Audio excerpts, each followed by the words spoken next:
Hello students, our today's topic is expectorants. These are the drugs used in the treatment of cough. So today we will study about the expectorants. Subject is pharmacology and toxicology. Course is DPharm second year.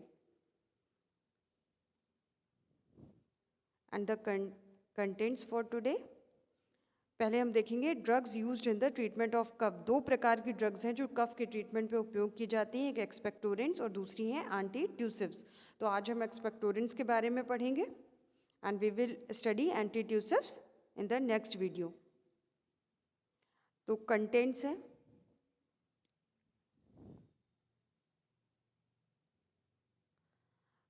आज के इस video में आप पहले कफ के बारे में पढ़ेंगे, कफ क्या होता है, फिर टाइप्स ऑफ कफ, कफ कितने प्रकार की होती है, एक्सपेक्टोरेंट्स की डेफिनीशन, फिर एक्सपेक्टोरेंट्स का क्लासिफिकेशन, फिर डायरेक्ट एक्टिंग एक्सपेक्टोरेंट्स क्या होते हैं, रिफ्लेक्स एक्सपेक्टोरेंट्स क्या होते हैं, या म्यूकोलाइटिक एजेंट्स क्या होते हैं।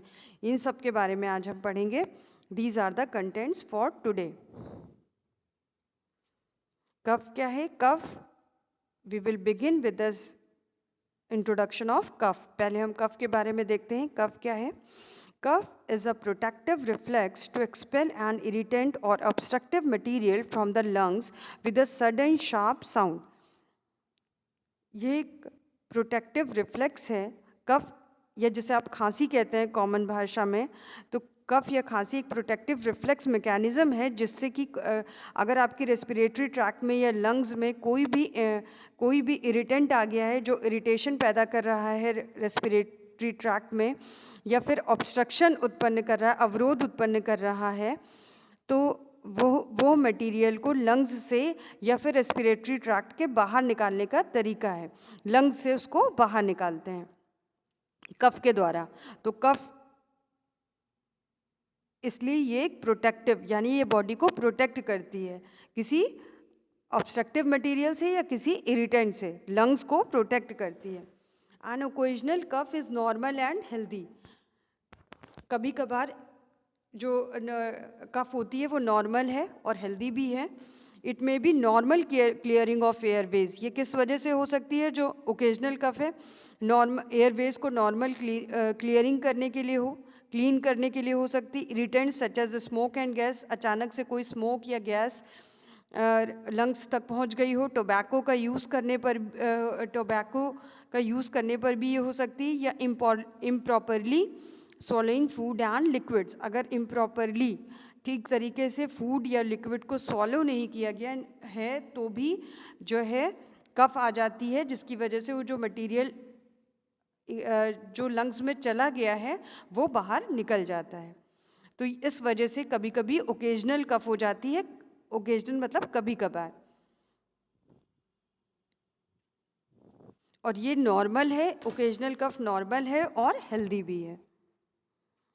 ये देखिए कफ कैसे होती है। डायफ्राम कॉन्ट्रैक्ट्स करते हैं, लंग्स एक्सपेल एयर विया एयरवेज, और लंग्स जो है कंप्रेस होते हैं। डायफ्राम कॉन्ट्रैक्ट करता है, लंग्स कंप्रेस होते हैं, जिसकी वजह से जो एयर है वो ऊपर की तरफ ट्रैकिया के थ्रू बाहर निकलने की कोशिश करती है। उसके बाद जब ट्रैकिया से लंग्स बहुत ही प्रेशर में एयर निकलती है बाहर लंग से, ट्रैकिया में जाती है। ट्रैकिया से क्या होता है? Epiglottis forced open. एपिग्लॉटिस जो होता है वो बहुत ही फोर्सफुली तरीके से उसे ओपन करती है, जिसकी वजह से कफ आ जाता है, जिसकी वजह से खांसी आती है, और जो एयर होती है वो अचानक से बाहर निकल जाती है। तो this is the mechanism of cough, किस तरह से कफ आती है। अब आते हैं types of cough. Cough is of two types. Cough दो प्रकार की है। नॉन प्रोडक्टिव, जिसे ड्राई कफ भी कहते हैं, या प्रोडक्टिव कफ, जिसे टीनेशियस कफ भी कहते हैं, या वेट कफ भी कहते हैं। नॉन प्रोडक्टिव कफ क्या होती है? अब हम देखते हैं नॉन प्रोडक्टिव और प्रोडक्टिव कफ क्या होती है। Types of cough, non productive cough और dry cough. A non-productive cough, also known as dry cough, does not produce sputum. इसमें स्प्यूटम नहीं बनता है, म्यूकस नहीं बनता है। Many things from allergies to acid reflux, यानी एलर्जी की वजह से भी हो सकता है, या एसिडिटी की वजह से, एसिड रिफ्लक्स की वजह से भी हो सकता है। ड्राई कफ हो सकता है, बिना किसी स्प्यूटम के कफिंग होती रहती है। Productive cough or wet cough. A productive cough, also referred to as wet cough, produces sputum. इसमें sputum बनता है. It generally should not be suppressed. It clears sputum from the lungs. इसको it generally should not be suppressed. इस तरह की कफ को suppress नहीं किया जाना चाहिए, कफ को दबाना नहीं चाहिए, क्योंकि इसकी वजह से स्प्यूटम जो होता है लंग्स से बाहर निकलता है, लंग्स हमारे क्लियर हो जाते हैं, साफ हो जाते हैं. तो इस वजह से ये जो प्रोडक्टिव कफ होती है, वेट कफ होती है, इसको सप्रेस नहीं करना चाहिए. कफिंग होनी चाहिए ताकि जितना भी स्प्यूटम है लंग्स में वो बाहर निकल जाए.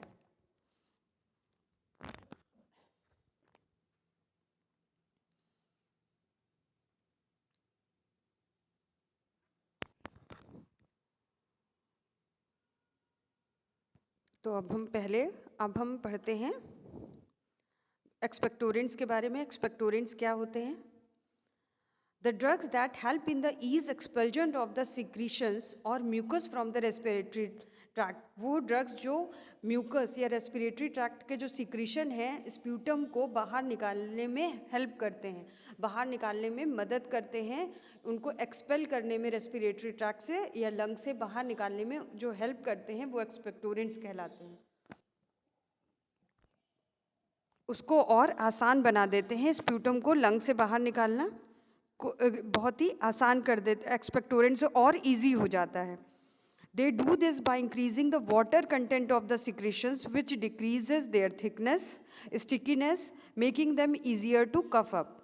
क्या होता है, ये जो secretions का water content है उसको बढ़ा देते हैं, यानी कि उसको और पतला कर देते हैं, यानी कि जो म्यूकस होता है उसमें water और बढ़ जाता है, उस जिसकी वजह से उसकी स्टिकीनेस जो होती है, थिकनेस जो होती है, विस्कोसिटी होती है, वो कम हो जाती है. ठीक है, वो और पतला हो जाता है, जिससे कि वो आसानी से कफ के द्वारा बाहर निकल आता है. Making them easier to cough up, यानी कफ के द्वारा उसको निकालने में मदद मिलती है. These are also called as mucokinetics. इन्हें म्यूकोकाइनेटिक्स भी कहते हैं या म्यूकोकाइनेटिक एजेंट्स भी कहते हैं. अब आते हैं एक्सपेक्टोरेंट्स. आगे एक्सपेक्टोरेंट्स के बारे में पढ़ते हैं. Expectorants aim to make coughing up mucus easier. They do not actually stop coughing. ये कफिंग को कहीं से भी स्टॉप नहीं करते, कफिंग नहीं रोकते. एक्सपेक्टोरेंट्स केवल म्यूकस को बाहर निकालने में मदद करते हैं. केवल ये म्यूकस को या स्प्यूटम को लंग्स से या रेस्पिरेटरी ट्रैक्ट से बाहर निकालने में हेल्प करते हैं, उसको और आसान बनाते हैं. This is important because a productive cough should not be suppressed because it is the body's way of removing excess mucus, foreign particles or microorganisms from the respiratory tract. ये ज़रूरी है कि जितना भी म्यूकस है या फिर स्प्यूटम है वो बॉडी से बाहर निकाल दिया जाए, क्योंकि जो है ये बॉडी का एक प्रोटेक्टिव मैकेनिज़्म है. बॉडी इससे खुद को प्रोटेक्ट करने की कोशिश करती है ताकि जो है कोई भी एक्सेस म्यूकस जो लंग्स में बन रहा है या रेस्पिरेटरी ट्रैक्ट में बन रहा है उसको बाहर निकाल सके, फॉरेन पार्टिकल्स को बाहर निकाल सके या माइक्रो ऑर्गेनिजम्स को बाहर निकाल सके. तो इसीलिए एक प्रोडक्टिव कफ जिसमें स्प्यूटम बनता है उसको सप्रेस नहीं करना चाहिए, बल्कि एक्सपेक्टोरेंट जो होते हैं, एक्सपेक्टोरेंट्स ड्रग मेडिसिन के द्वारा स्प्यूटम को या म्यूकस को आसानी से बाहर निकालते हैं. अब आते हैं क्लासिफिकेशन पर. First one is directly acting expectorants. ये इनके बारे में फिर डिटेल में पढ़ेंगे. Direct acting expectorants examples are guaiacol, guaifenesin, balsam of tolu, vasaka. Reflex expectorants ammonium chloride, potassium iodide. जो अमोनियम सॉल्ट्स और पोटेशियम सॉल्ट्स ही यूज़ किए जाते हैं रिफ्लेक्स एक्सपेक्टोरेंट्स की तरह से. म्यूकोलाइटिक्स या म्यूकोलाइटिक एजेंट्स भी कहते हैं acetyl cysteine, carbocisteine, ब्रोमोहेक्सीन and ambroxol. तो ये हो गए म्यूकोलाइटिक. ये इसका क्लासिफिकेशन है.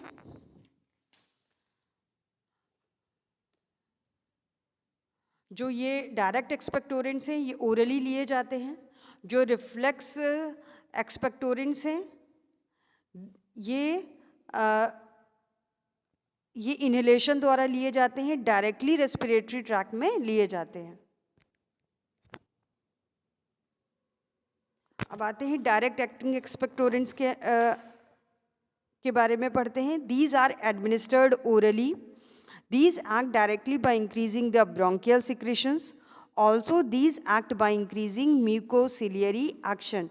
ये एक फर्स्ट थिंग, ये ओरली लिए जाते हैं, माउथ द्वारा लिए जाते हैं और ये ब्रोंकियल सिक्रीशंस को बढ़ाते हैं।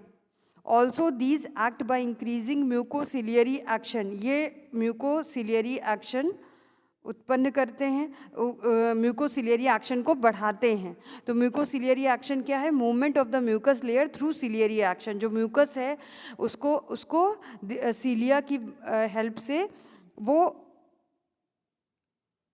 उसका जो मूवमेंट होता है म्यूकस का, उस मूवमेंट को ये बढ़ाते हैं। उसके बाद आते हैं रिफ्लेक्स एक्सपेक्टोरेंट्स। ये क्या होते हैं? These are emetics which in sub emetic doses act as expectorants. ये जनरली रिफ्लेक्स एक्सपेक्टोरेंट्स जो होते हैं वो एमेटिक ड्रग्स यूज़ किए जाते हैं रिफ्लेक्स एक्सपेक्टोरेंट्स की तरह, और इनको सब एमेटिक डोज यानी एमेटिक डोज से थोड़ी कम डोज में उपयोग किया जाता है एक्सपेक्टोरेंट की तरह। These drugs act by producing mild irritation of gastric mucosa which stimulates gastric mucosa. ये ड्रग क्या करते हैं? गैस्ट्रिक म्यूकोसा का इरिटेशन उत्पन्न करते हैं। माइल्ड इरिटेशन, बहुत ज़्यादा नहीं, थोड़ा इरिटेशन उत्पन्न करते हैं जिसकी वजह से रेस्पिरेटरी सिक्रीशंस भी बढ़ जाते हैं। तो ये गैस्ट्रिक म्यूकोसा में थोड़ा इरिटेशन, माइल्ड इरिटेशन उत्पन्न करते हैं जिसकी वजह से रेस्पिरेटरी सिक्रीशन बढ़ जाते हैं। In large doses they produce nausea and vomiting, लेकिन अगर इनकी डोज बढ़ा दी जाए तो नोजिया और वॉमिटिंग उत्पन्न करते हैं। तो जो ड्रग्स रिफ्लेक्स एक्सपेक्टोरेंट्स की तरह उपयोग होते हैं वो पोटेंशियल एमेटिक्स ही होते हैं, ज़्यादातर अमोनियम सॉल्ट्स या पोटेशियम सॉल्ट्स यूज़ किए जाते हैं। अमोनियम सॉल्ट्स में जैसे अमोनियम क्लोराइड, अमोनियम बाइकार्बोनेट, और पोटेशियम सॉल्ट्स में पोटेशियम आयोडाइड। लेकिन ये जो है इनका मतलब जो साइड इफ़ेक्ट है वो ये है कि नोजिया और वॉमिटिंग उत्पन्न कर सकते हैं। और जैसे पोटेशियम आयोडाइड है, ये आयोडिज्म भी उत्पन्न कर सकता है, यानी आयोडीन की मात्रा बॉडी में अधिक हो सकती है जिसकी वजह से हाइपरथायरॉयडिज्म हो सकता है।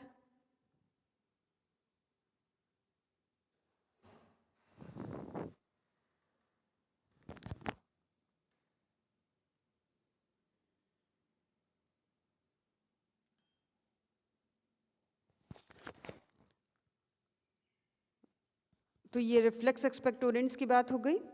अब हम आते हैं म्यूकोलाइटिक एजेंट्स के बारे में।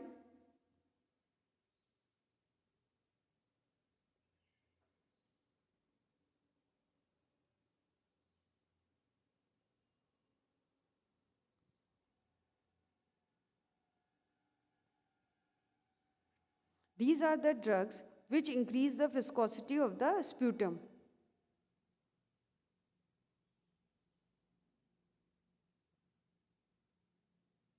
ये वो ड्रग्स हैं जो स्प्यूटम की विस्कोसिटी को कम करते हैं। This helps in expulsion of sputum from the respiratory tract. ये स्प्यूटम का एक्सपल्जन रेस्पिरेटरी ट्रैक्ट से बढ़ाते हैं। तो ये जो स्प्यूटम है उसकी विस्कोसिटी को घटा देते हैं, उसे और पतला कर देते हैं, उसे और लेस विस्कस कर देते हैं। इसमें जो जिसकी वजह से स्प्यूटम आसानी से रेस्पिरेटरी ट्रैक्ट से या लंग से बाहर निकल जाता है। First one is acetyl cysteine.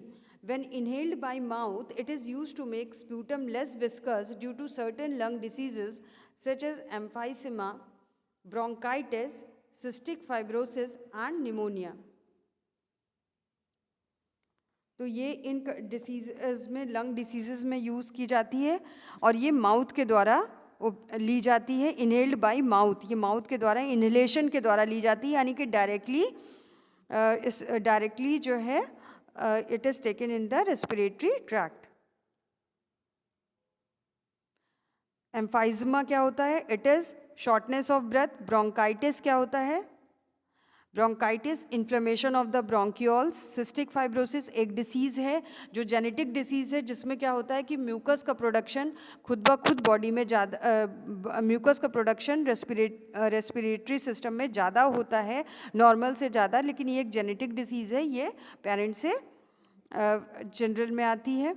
Pneumonia, pneumonia की कंडीशन में भी ब्रीदिंग में प्रॉब्लम होती है, जिसकी वजह से ये म्यूकोलाइटिक एजेंट्स उपयोग किए जाते हैं। Bromhexine, it is obtained from the plant Adhatoda vasica, और इसकी जो डोज है 8 mg थ्राइस डेली।